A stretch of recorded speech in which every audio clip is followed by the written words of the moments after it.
Picture it. It's 2002, phones look like this, people thought this was a cool haircut, and Star Wars Episode 2 Attack the Clones was coming to theatres. Releasing in April of 2002, prior to the release of the second entry of the prequel trilogy, LEGO Star Wars 7103 Jedi Duel teased a climactic lightsaber battle between Count Dooku and Yoda. This is actually the first LEGO set that I ever remember owning. Being the youngest of three sons, I of course had the mixed up box of old LEGO to play with growing up, which I naturally now wish that I never gave away. But Jedi Duel is the first LEGO set I ever remember being mine. It belonged to me.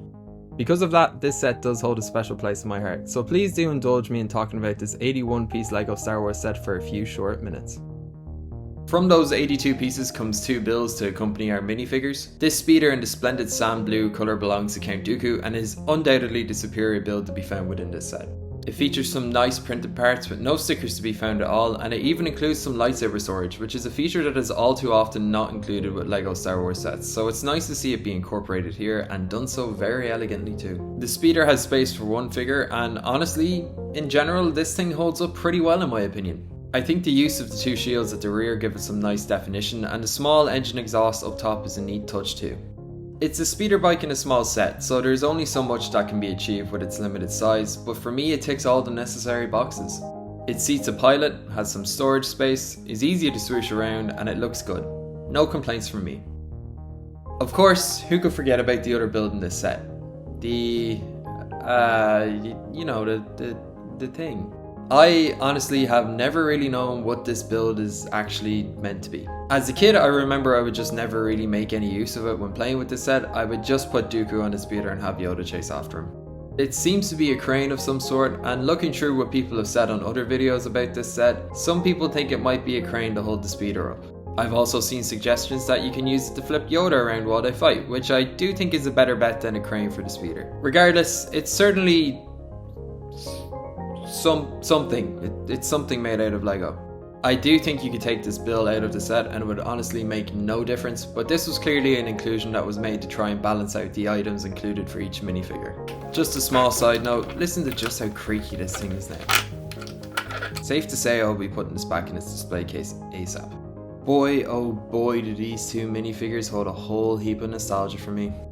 Let's talk about this original LEGO incarnation of Yoda first. This is of course the original LEGO version of Yoda as seen in the original LEGO Star Wars games. Like every LEGO Yoda we've seen, his headpiece is made out of a rubbery material, however it lacks any real detailing, with no printing present at all, and his eyes kind of look like they're closed over. It's kind of a strange look, but I would be lying if I said I didn't love it, as it just exudes charm and brings me right back to being a kid and putting this strange little head on other minifigures and creating new little abominations.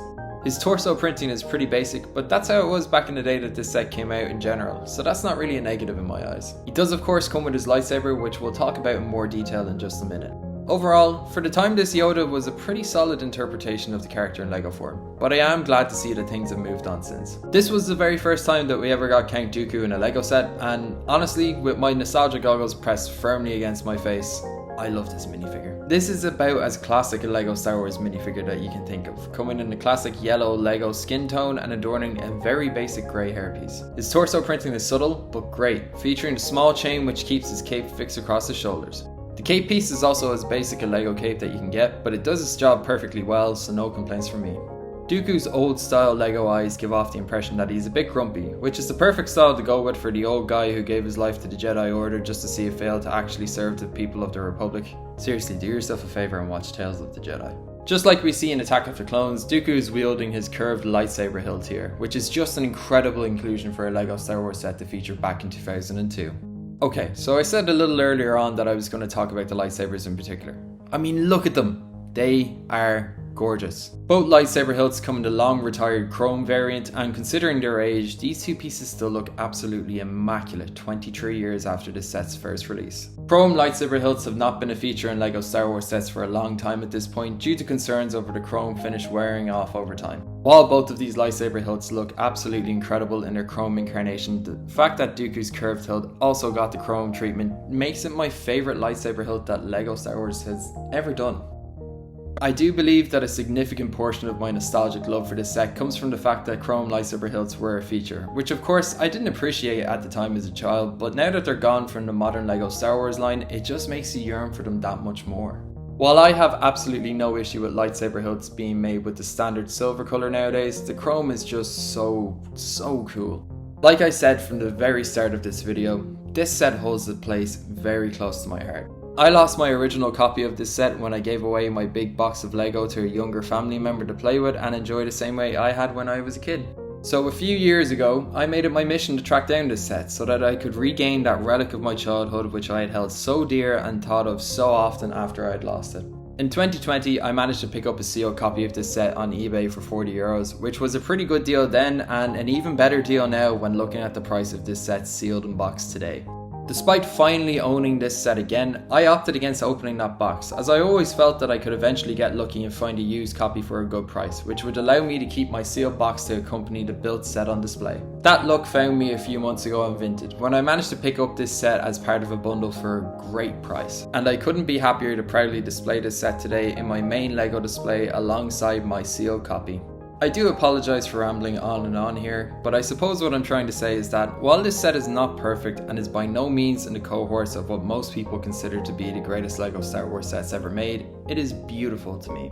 It was beautiful to me as a child when I received it for Christmas, and it is still beautiful to me today as an adult who works a job and pays taxes. Nostalgia is inherent in all of us. It's unavoidable. And nostalgia isn't necessarily good nor bad. It's a feeling that is unique to you and you alone. So enjoy what you enjoy. It's the least you deserve. Anyways, with all of that being said, I've been Dave, and I hope that you have a great day.